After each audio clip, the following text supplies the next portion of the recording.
This is my first video, and I really feel God on me posting this. As some of you guys know, it is Pride Month.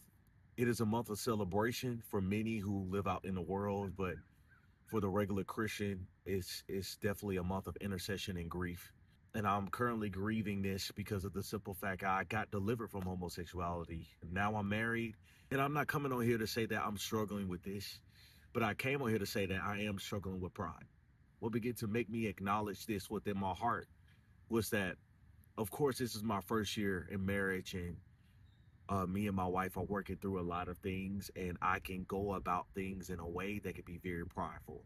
And I've noticed that whenever my wife delivers some form of correction, it's with kindness and it's with gentleness. But when I deliver some form of correction, it's with pride. There's an aspect within me where I feel as if that my righteousness is in my rightness. I think as an African American, I can fall within this trap heavily. There's a lot of issues that happen within the African American race and history of racism, of my people being afflicted because of their skin color. Yes, 1000%, we are supposed to be for justice. There's an aspect where a lot of people of other ethnicities do not offer some form of empathy towards the African American community because they don't deal with it, and there's a measure of pride and negligence. But we can fall within this by taking things in our own hands, by allowing this righteous anger to turn into something that's unrighteous. And pride feels good to an extent because it mentions in Proverbs that the wicked eat from the bread of wickedness and they drink from the wine of violence. So there's a type of bread that you get from actually operating in a measure of wickedness, just as there is some type of bread that you can consume from operating and pursuing righteousness. And this is such a slippery slope because of the simple fact we have the innate nature to rebel and to be aroused by doing that. We focus so much on the glory of our justification and us being right that we completely throw out righteousness in the process.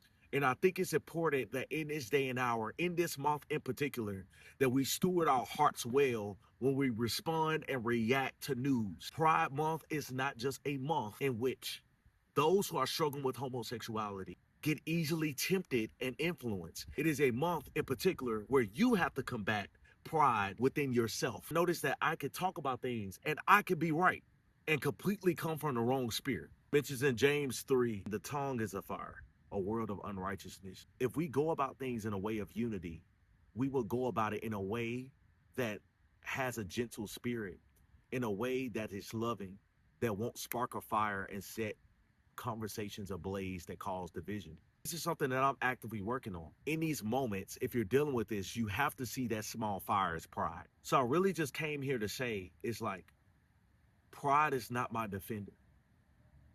Pride is not your defender. It says in the word of God that he opposes the proud, but he gives grace to the humble. We need God's grace. We need God's grace when it comes to us responding to accusation and injustice. We need every fruit of the spirit. This requires a level of humility, us understanding that God is our defender. Which is in 1 Peter chapter 2, verse 23. It says, when he was reviled, he did not revile in return.